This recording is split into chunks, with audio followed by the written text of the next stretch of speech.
Hello and welcome. Today we're diving into a less common, but potentially serious eye condition called juvenile open-angle glaucoma, or JOAG. This form of glaucoma affects children and young adults, and understanding it is crucial for early detection and management. So, what causes juvenile open-angle glaucoma? The exact etiology remains under investigation, but it's generally considered to be primarily genetic. Mutations in specific genes, most notably the MYOC gene, have been strongly linked to JOAG. These genetic mutations disrupt the normal drainage of fluid from the eye, leading to increased pressure. While genetics play a major role, other less defined factors might also contribute. Now, let's discuss the pathophysiology. In a healthy eye, a clear fluid called aqueous humor circulates within the front chamber, nourishing the eye tissues. This fluid then drains out through a structure called the trabecular meshwork. In JOAG, the trabecular meshwork, despite appearing open, doesn't function properly. This impaired drainage causes a buildup of aqueous humor, increasing the intraocular pressure, or IP.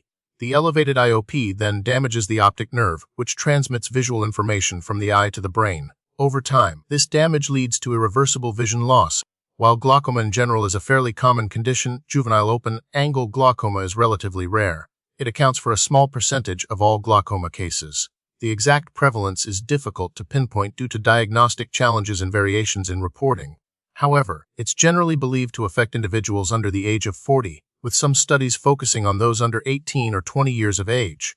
Due to its genetic component, JOAG can sometimes be seen across generations within families. Identifying JOAG can be challenging, as it often presents without noticeable symptoms in the early stages. That's why regular eye exams are so important. As the condition progresses, individuals might experience blurred vision, gradual loss of peripheral vision, or difficulty adjusting to darkness. Occasionally, severe pressure increases can lead to eye pain or headaches. It's crucial to remember that these symptoms are not always present, particularly in younger children, making early detection even more reliant on professional eye care. Diagnosing JOAG requires a comprehensive eye examination. This includes measuring intraocular pressure using tonometry, examining the optic nerve for signs of damage, such as cupping or thinning of the nerve fiber layer, and assessing the visual field to detect any peripheral vision loss. Gonioscopy is also performed to examine the drainage angle of the eye. Optical coherence tomography, or OCT, can provide detailed images of the optic nerve and retinal nerve fiber layer, helping to detect early signs of damage.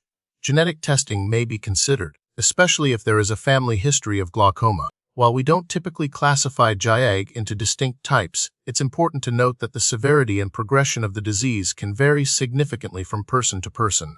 Some individuals may experience a slow, gradual increase in intraocular pressure, while others may have a more rapid and aggressive progression. The treatment approach will be tailored to the individual's specific needs and the severity of their condition. The primary goal of JOAG treatment is to lower intraocular pressure and prevent further optic nerve damage. Treatment options include eye drops, laser procedures, and surgery.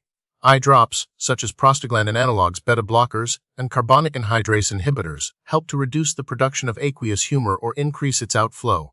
Laser procedures, such as selective laser trabeculoplasty, can improve drainage. In some cases, surgery like trabeculectomy or the placement of a glaucoma drainage device may be necessary to create a new drainage pathway for the fluid.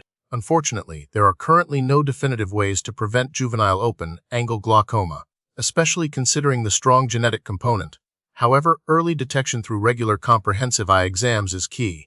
If there is a family history of glaucoma, it's essential to inform your eye doctor and begin regular screenings at an earlier age. Maintaining a healthy lifestyle, including regular exercise and a balanced diet, can also contribute to overall eye health. The prognosis for individuals with juvenile open-angle glaucoma varies depending on the age of onset, the severity of the condition at diagnosis, and the effectiveness of treatment.